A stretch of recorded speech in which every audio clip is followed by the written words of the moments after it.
everyone, it's Sharana from Payroll Waits, and today I'm going to be reviewing American Horror Story Season 10, Death Valley, Episode 7, Take Me to Your Leader. We are in the second portion of the American Horror Story double feature season. We finished up Red Tide last week, and now we are on Death Valley. And you guys, I was not excited. I know people was like, Sharana, are you excited for American Horror Story? I said, absolutely not, because every time they try to tackle aliens, they never do what they need to do. They never understand the assignment.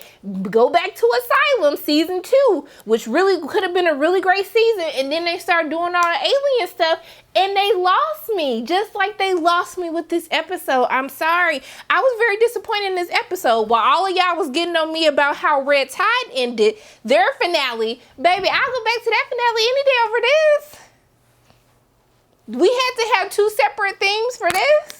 No, honey, let's just go ahead and get into the episode. So we go to Albuquerque, New Mexico in 1954. We see Maria, Maria jamming, getting her life together, getting the house ready, getting the dinner ready for her raggedy husband. We got the Dean Martin song, Amore, like playing. I was like, okay, let's go to the little bop. And so basically she cleaning up, she getting the dinner ready for her raggedy husband to come home. I don't know if he raggedy or not, but I'm just saying it was the 50s, so he was probably raggedy in the first place. So we see that she's telling Timmy raggedy behind, like, hey honey, come inside, it's time to get ready for dinner. And he said, just a minute. And I said, just a minute?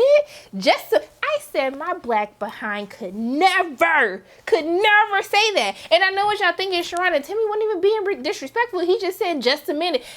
You saying just a minute when your mama said bring your behind inside, but he basically called her a B. He called her B. Because if I would have said that to my mother, even now in my 30s, if I told my mom just a minute, she would be like, bitch, like, did you think I phrased a question? Or that I gave you the option to come when you felt like it? I told you to get your behind inside and get ready for the dinner that I slayed over a hot stove to cook for you and your raggedy dad. That wasn't an option, baby. Just a minute. See, for Timmy not listening to his mom and tell her what to do, this is why Timmy got possessed by aliens, because he would have just listened. Maybe he could have went the easy way out and just got his head blown up. I don't know. That's probably not better, but I'm just saying, look what being disrespectful got him. I'm sorry, y'all. That's just my trauma talking growing up as a kid, getting their butt beat every day. But going back to the episode, so we see that the husband comes home and then he's calling out to his wife. He was like, Maria? And I was like, what happened to Maria? And so Maria just sent him, she all looking all peacefully like she sleep. I said, but baby, you hovering in the air like, what is going on right now? And then she opens her eyes is all white. And I said, oh, baby, that's not Maria. And then she like lets out this noise, and then her husband's head blows up. And I was just like, I don't know what the heck is going on at this point, but now we got exploding heads.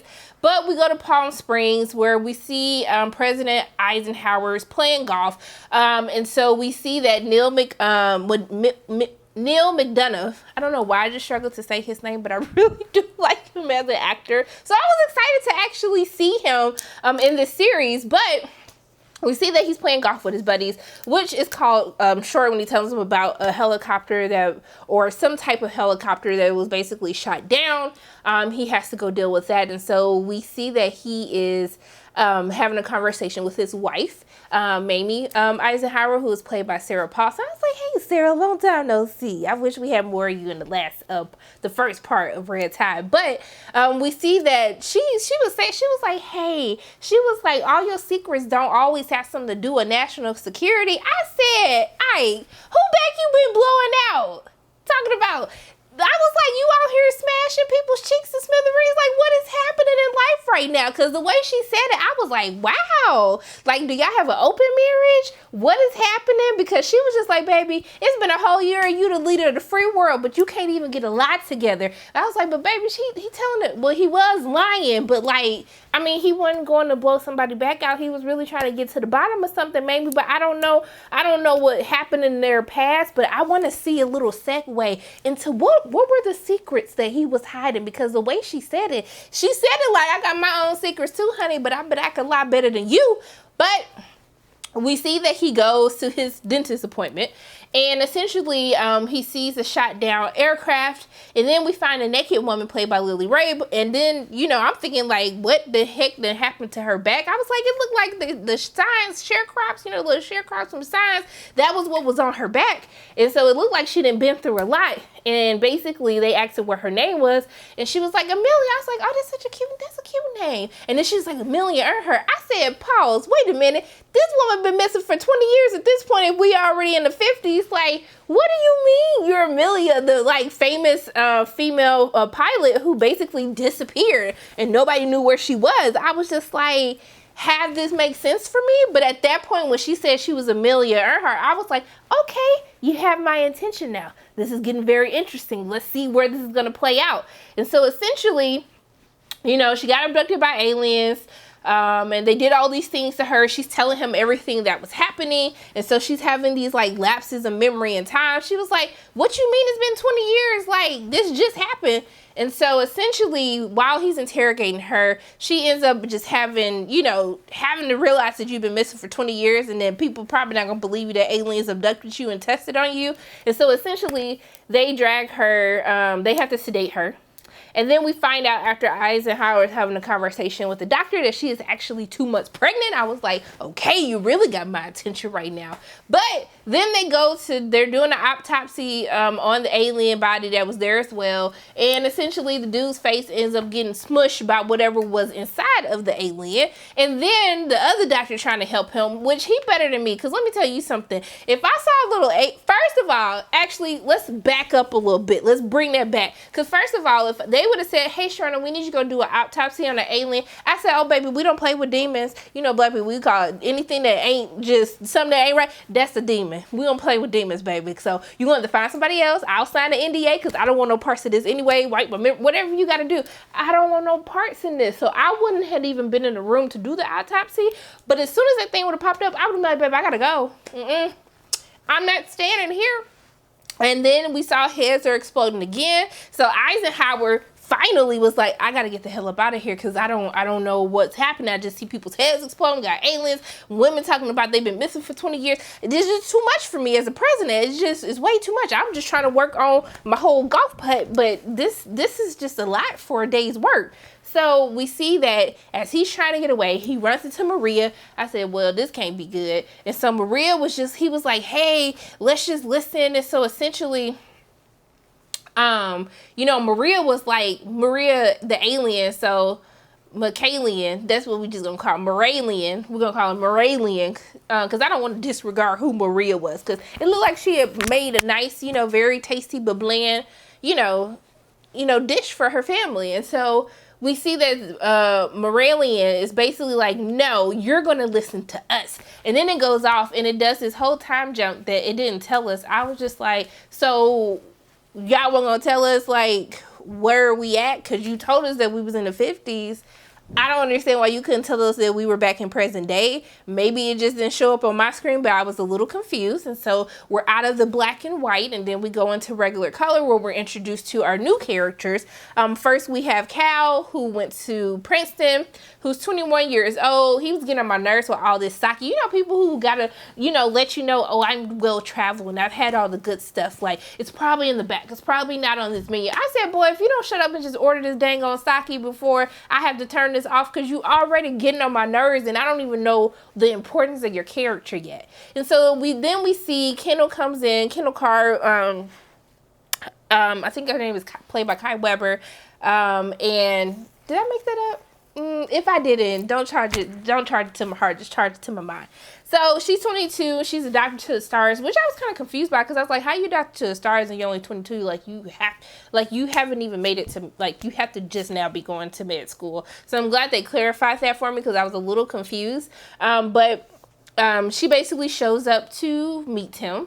And then we're introduced to Troy, who's played by Isaac Cole Powell, who I remember for, I think it's the Broadway play, like Once Upon This Island, who went to Princeton, whose hobby is basically taking cocaine, who he looked like he was getting high in a bathroom, but he's going to take over his family law firm, which I thought it was really confusing because he's supposed to be Jewish, and I was like, you don't really look Jewish, but I'm not going to hold that against you, but I was still really confused at the same time.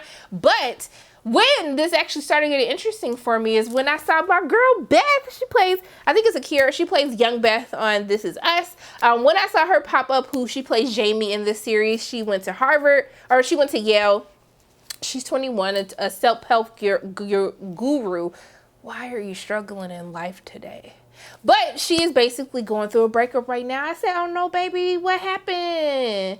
And then when she basically said she was allergic to his semen, I was like, wow, that's like really serious. I didn't know these is I was like, these kids are going through some real things these days. You know, you getting microbes in your stomach from eating the groceries. I was just like, this is a lot what our new generation is dealing with. But I was like, po baby. But I was just really confused as to why was you trying to satisfy him and he wasn't trying to satisfy you. I'm just saying, if I wasn't a virgin and I was, you know, doing that with someone, I would make sure that I was being satisfied first before, you know, all of that. But that's the whole story for a different day, because my parents are watching. I'm a virgin, duh. So we see that